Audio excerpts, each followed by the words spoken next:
Hello everyone, I am Ankit and you're watching StudyIQ IAS. Now our today's video, it is centered around the AI-based chatbot known as GROK, which is in news recently because of its stirring responses that it has given on the platform X over certain political actors, and you can understand this has created a lot of controversy in India. Now, because of this controversy, Indian government, particularly Ministry of IT, it has gotten in touch with the platform X over the stirring responses which is generated by its own artificial intelligence chatbot known as GROK. But our today's video is not around this controversy. In our today's video, we'll be trying to understand who is actually responsible for such responses which is given by the generative AI platforms like GROK, like ChatGPT, like Gemini. Are the coders who are responsible for development of these platforms, are they responsible for the responses? Or are people who are asking the questions to these chatbots are the ones responsible for the content that is given by the platform? And on a larger perspective, we'll also be considering, are such platforms like GROK, ChatGPT, Gemini, are they giving us 100% correct information?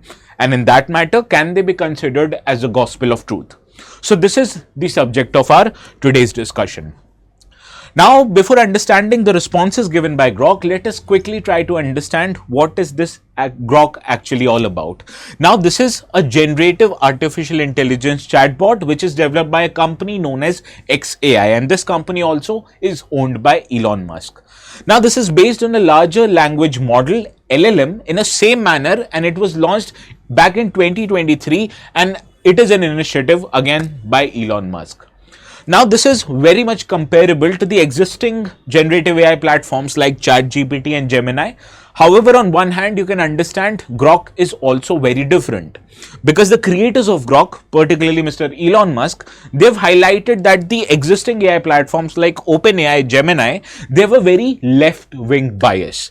And this GROK was created to tackle this left-wing bias which actually plagues the existing AI-based chatbots.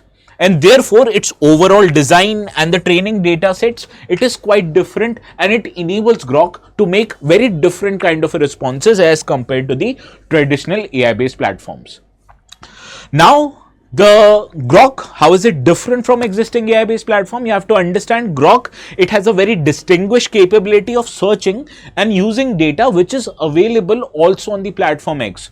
Now, we understand we tweet on platform X, and based on those tweets which are actually public posts made by users like you and I, GROK uses this data to refine its understanding and then replies accordingly by providing up-to-date information and insights actually based on what people have posted on platform X. Now, this AI-based chat form, it is further been integrated into platform X in such a way that you can just by simply tagging GROK, you can generate a response from the GROK which is published on the platform X. Now, it is also very different that in a premium version of this GROK, it offers unhinged or a very direct approach or direct responses to the questions that is posed by the users, which in results sometimes can result into an objectionable, inappropriate and even offensive responses. And this is why the offensive responses in general by these platforms have created a lot of controversy. Now, what makes GROK different is that GROK appears to be designed with some wit, humor and also with a rebellious streak.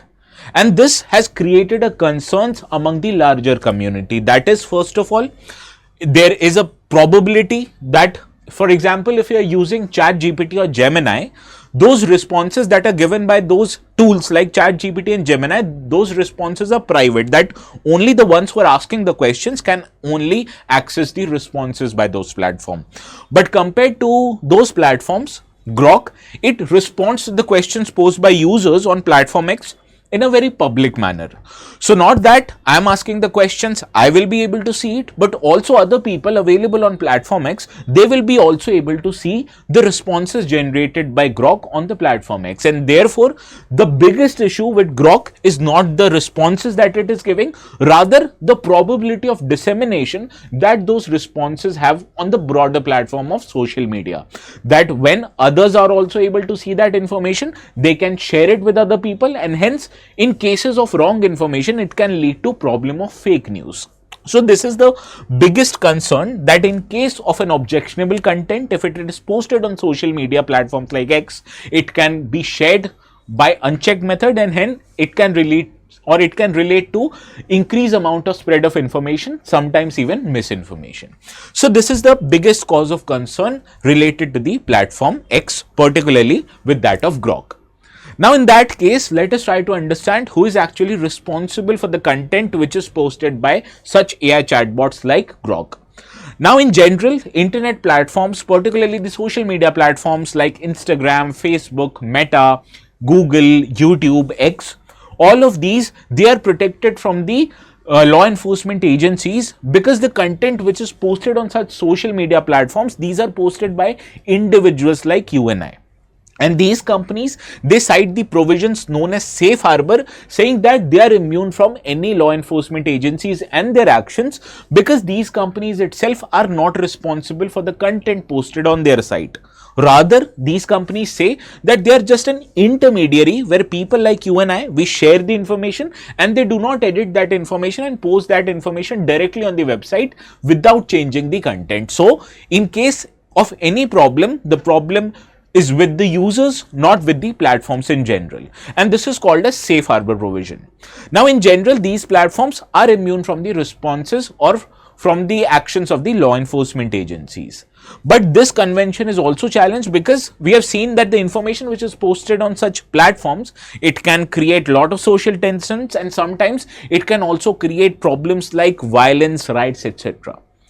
Now on the other hand, whether the content which is posted by such platforms or such generative AI tools like GROK on X are those responses which is published by GROK, will this not fall under the safe harbor provisions? For example, if GROK makes some kind of an unhinged or controversial statement of platform X, is platform X liable to be punished under this provision, or is platform X will cite the provisions of safe harbor to remain immune from the actions of the law enforcement agency? So this is actually an ongoing discussions which is going on.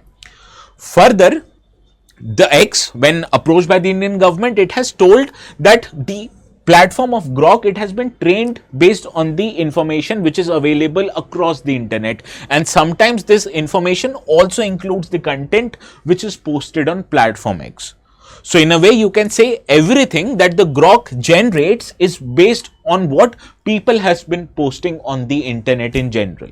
Now the responses that the GROK gives according to the questions that has been posed, it is dependent on two factors. First is the GROK's code which is written by human, and also the data which is used to train this kind of a platform, or these two factors, that is GROK code and also the data which is used to train these kind of artificial intelligence tools. The responses given by such tools are dependent on these two factors, and you can interpret that the code is written by programmers, again humans, and the data which is available on the internet, it was posted by humans. So technically humans are behind the responses which is given by such AI based generative platforms. Understood? Also, many would argue that the liability of GROK's responses primarily lies with the company which has developed GROK, that is XAI, and on a broader perspective, the platform X, which is allowing the GROK to publish the responses, it is also liable, as the platform X is allowing the GROK to publish its content without any filters. But this also raises many questions, whether the company itself is liable, or the people who have created or coded that particular tool. Are these people responsible, or are the people who have used the particular data to train this kind of a tool, or are these people responsible? Now these are the questions that have been posed to regulators, not just in India but across the world, and currently the regulators itself in India and abroad, they do not have an answer to this question, that who are liable? Is the company liable? Is the coders who are coding or responsible for giving the code for this AI tool is responsible, or are the people who are choosing which data should be used to train that AI, these people are responsible? Now the biggest question in our today's discussion is, what GROK did that created a lot of controversy, and the reason is that the unhinged nature of comments that were given by GROK, particularly on political questions posed about Prime Minister Modi, Congress leader Rahul Gandhi is also the leader of opposition, and other related topics. Sometimes these responses were laden with profanity, and this created a lot of controversy. And we saw many users, they were looking to validate their own ideological biases and leanings by engaging with this chatbot in asking them questions which essentially were fact-finding questions. And the experts have highlighted that the use of such AI tools to actually fact find something or to actually corroborate your information is not the right way to approach these kind of a tools. And why is it not a right way to approach these kind of a tools? Because you can't rely 100% on the data or on the responses which is given by these platforms. Because like a newborn child, you understand, a newborn child does not have any information of their own. So what parents do, what teachers do is that they give information to the child. So for example, if there's a child and I teach him or her that the capital of India is not Delhi or it is Kolkata, so that child will perceive the information that India's capital is Kolkata and not Delhi as a true information. So whenever any third person would ask the same question to that child will respond that India's capital is Kolkata. But we all know that India's capital is New Delhi. Similar way, if I train an AI tool with the wrong information, naturally that AI tool will elicit a response having that wrong information. So in that case, you can't rely on these platforms to give you accurate pieces of information, not even when they satiate or fulfill your socio-political beliefs and biases. So while GROK, it provides the links of sources for users to verify the information, but sometimes we have seen that these citations are not always visible to the users, and sometimes even the users will not be reluctant or will be reluctant to open those links.